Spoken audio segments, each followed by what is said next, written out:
the fight's going to be boring as hell. Because any fight he's in is boring as hell. Shakur is a really good boxer. He's a good boxer, but it's nothing that stands out to me. It's just, okay, you know how to move, boom, boom, boom, but it's nothing like Tank or me or like somebody got to stand out. Like you're not just fighting I anybody. see boxers all the time. I've been watching boxers my whole life. I know the ones that are different. He's not different. Shakur will do everything, not even to get like an ounce of hitting. Like he's scared to really lock in and get in there. Devin's not. But Shakur, that guy will put anybody to sleep outside the ring, not inside the ring, because that's like he's the most boring fighter in the history of boxing. And they say whatever they want, they can hype him up and all that stuff, but I really feel bad for him because there's no way they could put him on pay-per-view. He can't sell a fight. Boxing insiders are weighing in on Teofimo Lopez versus Shakur Stevenson, with many expecting Shakur to lean on elite movement and airtight defense. Some critics dismiss the style as running or boring, while others recognize it as high-level ring IQ and masterful control of the fight. It's about the criticism that Shakur gets. Like, people say that he's boring and he's not entertaining. I mean, look, he's like an Andre Ward style. Andre Ward wasn't really that entertaining, but got the win. I mean, that's what boxing is all about. So I used to love watching Andre Ward fight because it was so perfect. I watched his footwork, how he moved to the right, to the left, and I trained with him as well, with Virgil. And I used to watch how he trained and how he fought, and I thought how he puts his hands there and uses it as a defense, and then pulls your hands down and catches you over the top, and them little things. So this is a fight that people can, because you got two different styles. You got an offensive, defensive in Lopez, and you've got a defensive in. As the boxing world builds toward one of the most anticipated fights of early 2026, the conversation has shifted beyond who will win to how the battle will actually play out inside the ring. Explosiveness, I would have to go with Teo. When it comes to actual rapid speed, I would have to go with Teo. But when it comes to body punching, when it comes to good timing, when it comes to craft, I would have to give all of that to Shakur Stevenson. What do you think, Doug? They're both boxers. I look at Stevenson as a versatile technician. I look at Teofimo. He's a boxer puncher, but his specialty is his counter punching. Listen, if Stevenson wants to be on his stick and move game, very difficult style matchup for Teofimo, and maybe not that entertaining to the fans. Because Stevenson's longer. Exactly. Stevenson's defense probably the best in the game, and he's longer. Great reflexes and timing, and so does Teo. That's why he's a great counter puncher. But Teo's, he's a very special athlete, and as a competitor, he is one of those guys who saves his A game for a fellow elite opponent. That's when he really rises his game and shows us the Teofimo Lopez that everybody thought he was when he was a pro. Shakur Stevenson, the unbeaten WBC lightweight champion, is renowned for his defensive mastery. Through elite footwork, sharp angles, and precise distance control, he makes himself one of the hardest fighters in the sport to hit. That same calculated style has drawn two very different reactions: admiration for its technical brilliance and criticism from those who crave nonstop action in every round. 35 contemporaries have a lot to say these days. Shakur Stevenson, well, of course, he's now 135 after all that stuff, and then Devin Haney. Right, so why people even talk like he the best at, he didn't even fight at 135 yet. Right. He didn't even have power at 126, 30 or none of that. He is good. Okay. How can you, all that's just okay. How can you stop people that can actually hit? No matter all that boxing, you're going to get hit.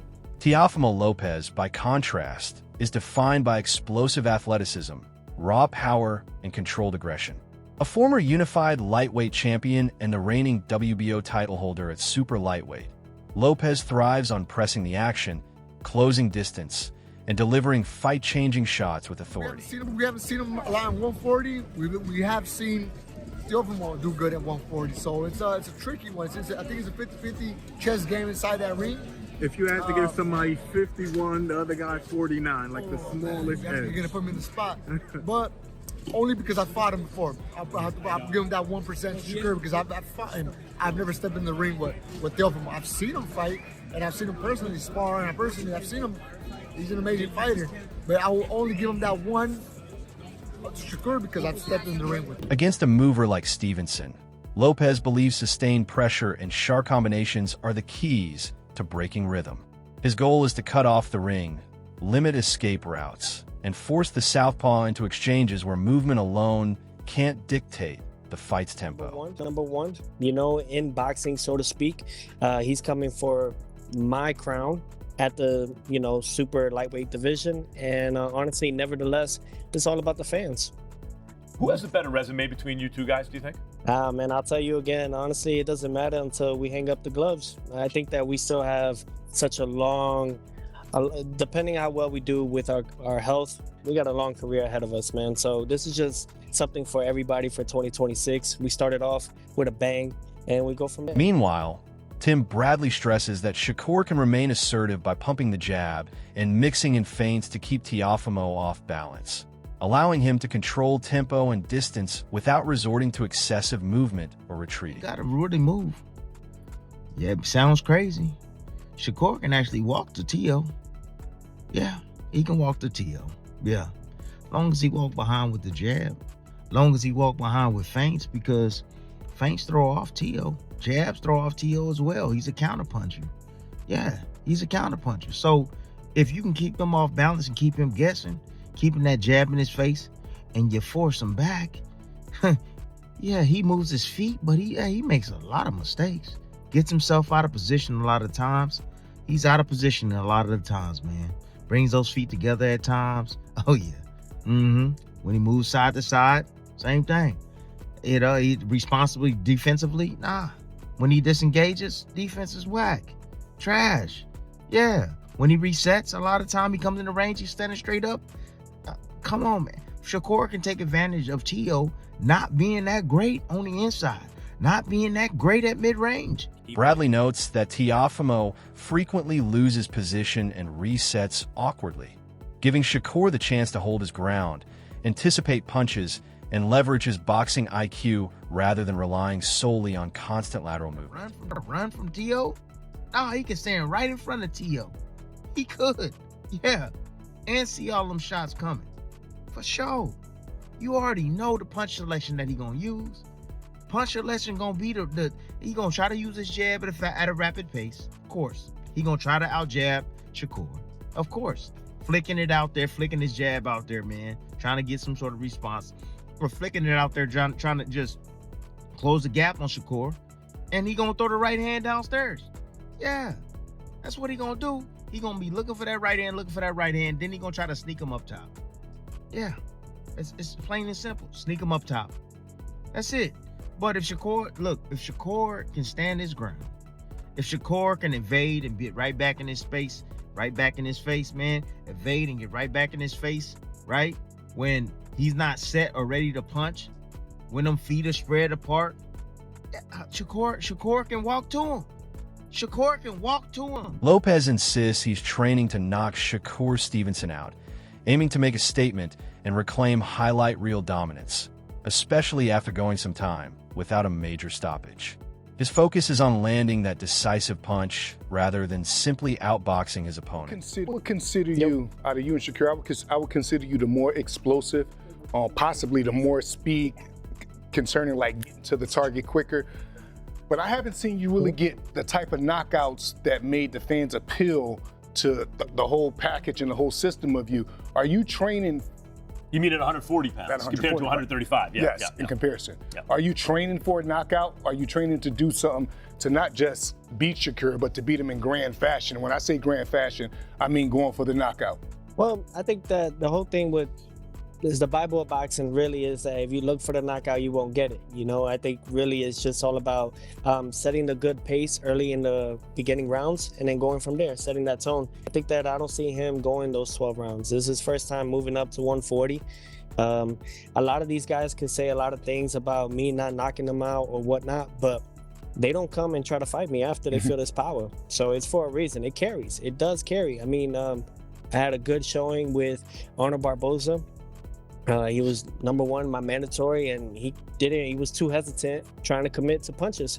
So I think that it's just something that's going to be a rude awakening for Shakur. Hey, Doug, you hear that? He said the Bible of boxing. What else is called the Bible of boxing? Ring Magazine. And he's a two-division Yeah, Ring Magazine a champ. great Not too many of them. ambassador for those championship belts as well. Yep, absolutely. I'm very big on those things. You know, I claimed 2 weight divisions, 2 Ring Magazine belts in just at 25. You know, and I'm 28 now. I've been defending my belts now. I feel great. You know, and then most importantly, you know, this will be my 4th title defense with the Ring and the WBO junior welterweight world divisions. Stevenson has emphasized capitalizing on Lopez's weaknesses, approaching the fight with more than just movement, relying on confidence in his full skill set. He believes that, if executed properly, he can expose cracks in Lopez's game and control the matchup strategically. I'm like locked in and I'm focused on what I'm supposed to be doing. Nothing else matters around me. That 4-weight world champion, it means everything to me. That's me separating myself. A lot of these guys that they claim is the guys nowadays, none of them can say that they are a 4-weight world champion.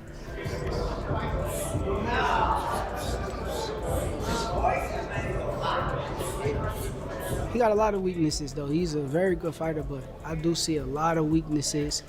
He's not going to correct them overnight. It's going to be the same Teo that we done seen 1,000 times before. He's going to come out there trying to perform highly, and I'm going to take advantage of it. But as far as the weaknesses, I'm going to keep them to myself. Meanwhile, Lopez has responded by challenging Stevenson's reputation, labeling him overrated and vowing to expose vulnerabilities in his defensive style. He's signaled an intention to make the fight messy, forcing Stevenson into uncomfortable exchanges and testing whether his famed tactics can truly withstand relentless pressure. Stablemates, me and Shakur, top rank. He talks about this and that and about, I was jealous of him. No, I'm not. You were a 2016 USA silver medalist. You're gonna get your signing bonus and all that extra stuff. Thing was, they were trying to secure him in a different route because they had put a lot of money in him. Me, I think I was just supposed to be an opponent eventually. Lopez has even claimed that Stevenson hesitates to take punches and must confront that reluctance to secure victory. His remarks build a narrative aimed at drawing Stevenson into a more aggressive, high-stakes battle, a style clash designed to determine once and for all whether calculated movement or relentless pressure prevails. Limit is limitless, so, you know, so then again, it's like I could always succeed to another level with it, you know, and exceed to it. So it's really just trying to just keep it going, you know, keep moving forward throughout the whole time and throughout the whole process, and mainly just have fun with it. You know, you gotta have fun with what you do. You know, I love this. You know, I haven't stopped doing what I've done because of the fact that I enjoy what I do. You know, this has been 20 years in the making, 20 years in this. You know, and I have so much to do and so much to prove within myself. So mentally, I'm prepared. Physically, I'm more than ready. You know, and emotionally, oh, I'm on fire. You know, I'm on fire with it. You know, because all I ever did was try to be great. You know, and it's no longer trying. I am. You know, I am great. And it's all about just continuing and holding that. So it's all about just staying humble throughout the process, keeping myself level-headed, and really just enjoying each day that we get because tomorrow's never promised. Shakur's left hook and Philly shell defense are central to his plan against Teofimo. The Philly shell shields his head while keeping him in range to counter, allowing him to absorb or deflect shots without panicking or retreating. This composure lets him patiently wait for openings, timing counters with precision. His left hook becomes especially threatening when Lopez is off balance, exploiting overcommitments or poor positioning. Paired with feints and smart footwork, these tools enable Shakur to control distance, dictate tempo, and turn defensive moments into offensive opportunities, increasing his chances to land fight-changing punches. Shakur going to that damn Mayweather defense, Philly shell, that left hook is coming. He gonna be looking for that mug all night long. That left hook, left hook, left hook. But just keep Teofimo off balance. That's all he gotta do is keep him off balance, man. Throwing them feints, fighting him off that jab, bro, it's gonna break his rhythm up, boy. He gonna struggle. He gonna have a hard time, but You know, Kambosos didn't rush in at him. Kambosos stayed underneath himself, stayed right there in front of him. That was it. Held his ground. That was it. Anytime Lopez would do something, Kambosos come right back with counters. Yeah, but he stayed close enough to get Lopez to react. And a lot of times Lopez fought angry that fight, so he left himself wide the hell open. What's your take? Will Shakur's movement, timing, and ring IQ let him dictate the fight? Or will Teofimo's raw power and relentless aggression turn the tables and claim the night?